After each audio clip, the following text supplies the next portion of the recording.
as we said, Hotep. Hotep means peace in the ancient Melanesian language. That's the language that they call the hieroglyph that's written on the pyramid walls in Quebec. And my name is Love Collins. That's what I call the name for some reason.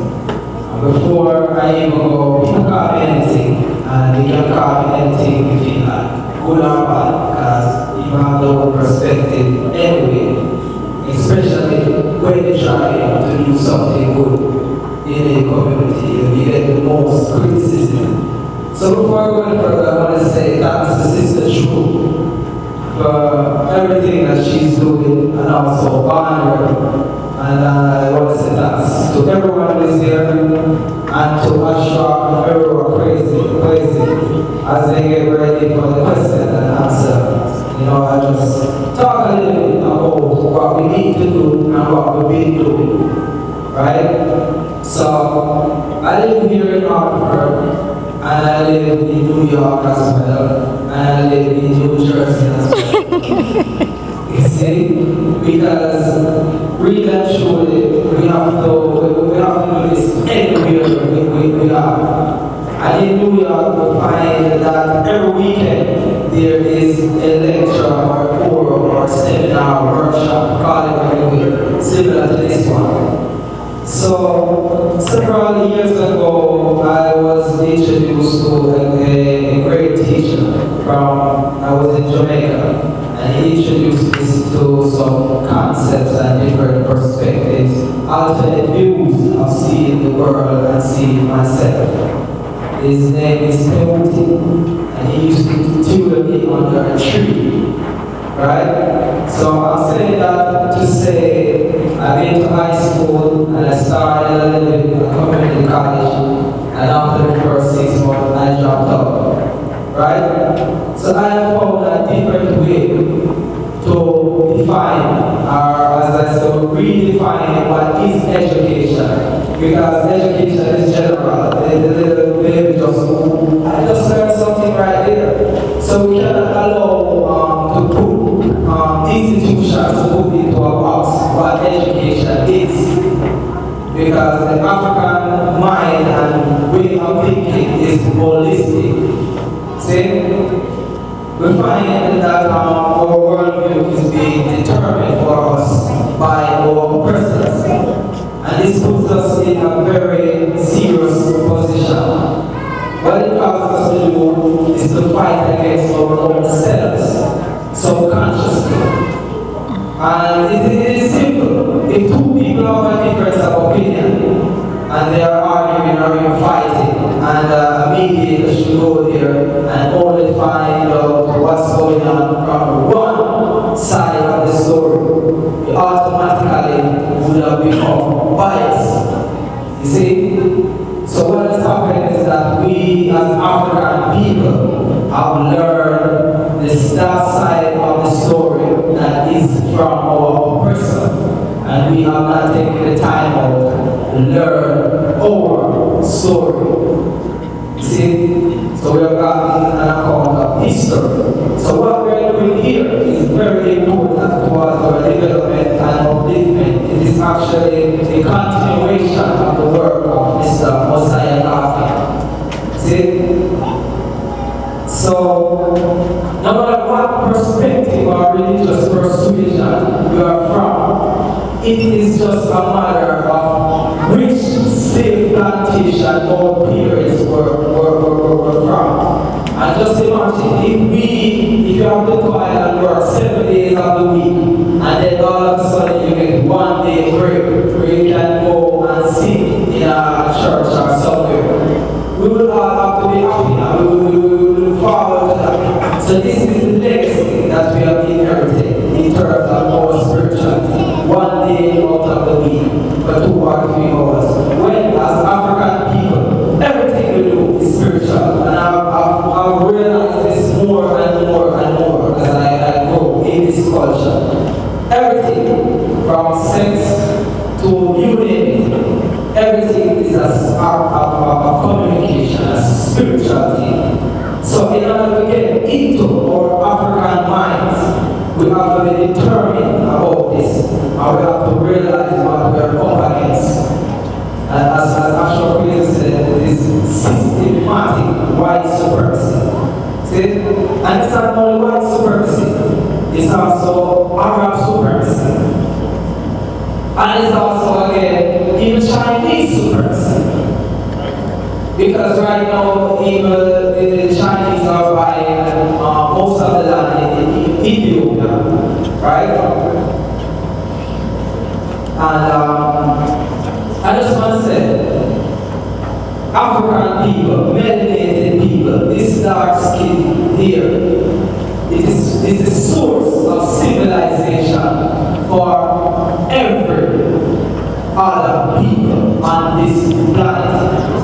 See, anthropologists, archaeologists have now agreed that life itself started in eastern equatorial Africa, foothills of the Nile, and that is accepted in their institutions. Now what I find is happening is that the so-called educated class, they know this, but they also know that they cannot afford for everyone to know this. So they talk about this in the clandestine secret society and in their high degrees. So what we have here is a circuit where we can exchange information to each other, which is from a grassroots level, and which even more what they are studying in their Freemasonry society.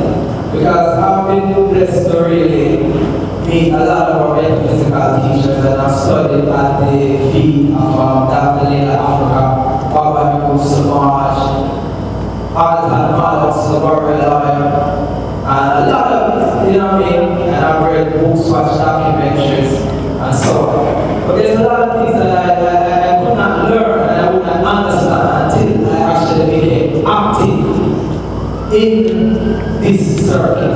You know, that's when I started to realize the level of this whitewash that our people are experiencing. I did an interview with Dr. Lena Africa, who is the author of Nutricide and African Holistic Health. And I asked him a question in that interview, and that question answered almost 1,000 other questions that I had asked. I asked him, what is the main problem that our people are having right now? And he looked at me and he said, metaphorically, addiction to white sugar. So, if you can see what I'm getting at, we have become imitators and not innovators, and as I mentioned before, we're a source of every form of knowledge and civilization. Ashra Kwaze talk about education and civilizing Europe, but I can even take it to the base. We even taught the world how to take a bath. True. See? True.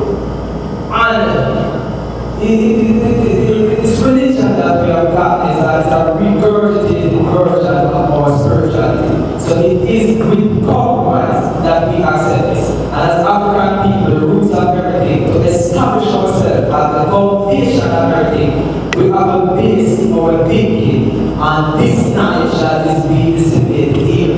So we have to bring it from the back of our heads to our frontal lobe and act and do everything from that paradigm. And then collectively, we have to be collective, you know. Sister True, she did everything to put on this event. That's our next event we're having, we should all work together. Text everybody you know. These cell phones have a way you can just text everybody. Send out a text to everybody and tell them that, hey, Ashra Kwaze is coming here on Sunday, right? Because you will not have the BBC video and you will have the CNN. You have to build this from scratch. That is the beauty of things. And while you build it from scratch, you have to realize that there will be infiltration. And this is our story of the told from an African perspective by Africans.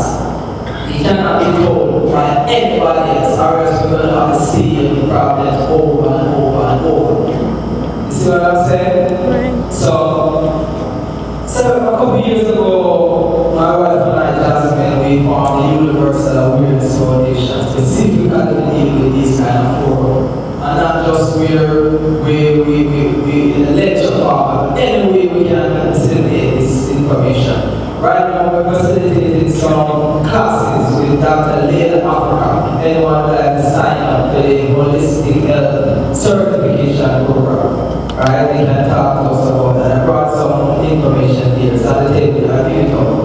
And also one of the accomplishments that I have done through the years, right now we're working with an organization within the United Nations called ICSO, which has a branch in 192 countries over the world. So that in itself is an avenue where we can work. So we have to pull together, and each of us, the fact that we have come here and remain here, that means that we're supposed to be here, and we are pioneers of this culture that has been degraded. I could find so many words.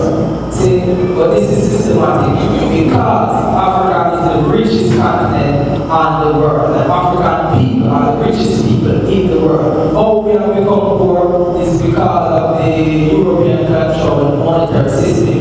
So we have to build our culture from scratch, from bartering, exchange of goods, exchange of information. We have to understand where we're going and where we are at all times. So until Ashra Kwaze and Kwesi are ready for the question and answer, I guess I have to just keep on talking because there's so much to talk about. Right now I've come up with a project. I call it a Hand Project. Hand meaning Heal a Nation Development Project. It's a project where we work throughout the tri-state in bringing different speakers. We just had our last event downtown Brooklyn, which was wonderful. Margaret was there, Sister Chu was there, and other people was there from Hartford, where we had a representative from the United Nations came and speak. Someone spoke about holistic midwifery. That's Sister Oriola. She's a naturopath as well. And she talked about the need for our women to learn how to take and give birth to their young and facilitate birth. And not go inside these hospitals. Because let me tell you this bluntly. The European knows nothing unless you tell them. Right? And if I offended anyone here by saying this, I am not sorry. Because it is the truth. Right? All the information is coming from outside of us, melanated people, melanated. That is our cosmic connection. See? So most of them to pray and all types of different ways. But as African people, we're always connected to nature and to the creator, whether you know it or not. See that? So that simply means religion was not meant for us. It actually was meant to enslave us. So we have to get to the source, which is African spirituality. And it all came, the rest of the world learning from the Nile civilization. So we got to go right here in order to retrieve all this information. I've spoken to people from West Africa, and all of them tell me the same thing. Their grandparents, by an oral tradition, tell them that we are from the East. See? So, right now, Ashra Kwaze is the link, personally to me, in bringing back this whole perspective. Because what he does is make that necessary between Kush and Kemet. Kush, that we call Ethiopia today, which is a Greek terminology, and Kemet, which the Greek call Egypt. And the map of Africa that we're looking at today, and all those lines and divisions that we are getting a visa to go to as African people, was drawn in the Berlin Conference in 1884 by the European nations in Germany, by Otto von Bismarck, and not one single African was present. So every time we look at that map, remember that. See? And just remember the work that we need to do as African people. What are we going to teach our children this nonsense? Is that the plan? So before we can even become active in the right, we have to know the right. And before we can share any form of information, we have to get the information. I actually watched Ashra Kwaze's presentation and I wish I had time before, but every time I see it triggers them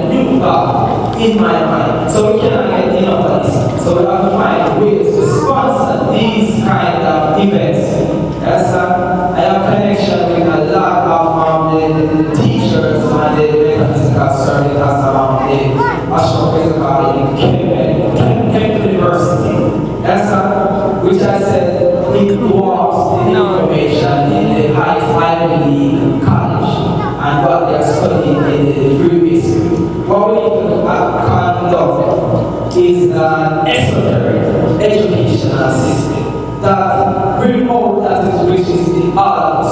That every book that you read was written by someone. So the source of everything is man and woman.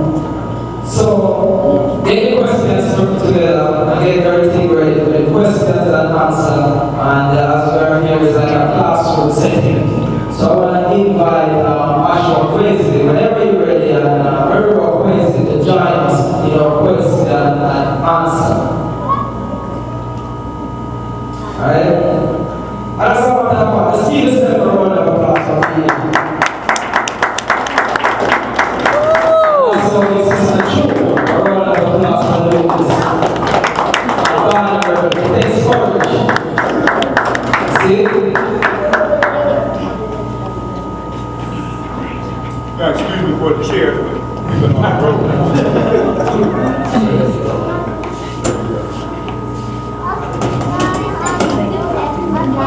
Okay, so I guess if someone has a question, I can just bring the microphone around and then I bring it back and out as a facilitator of this. So, alright.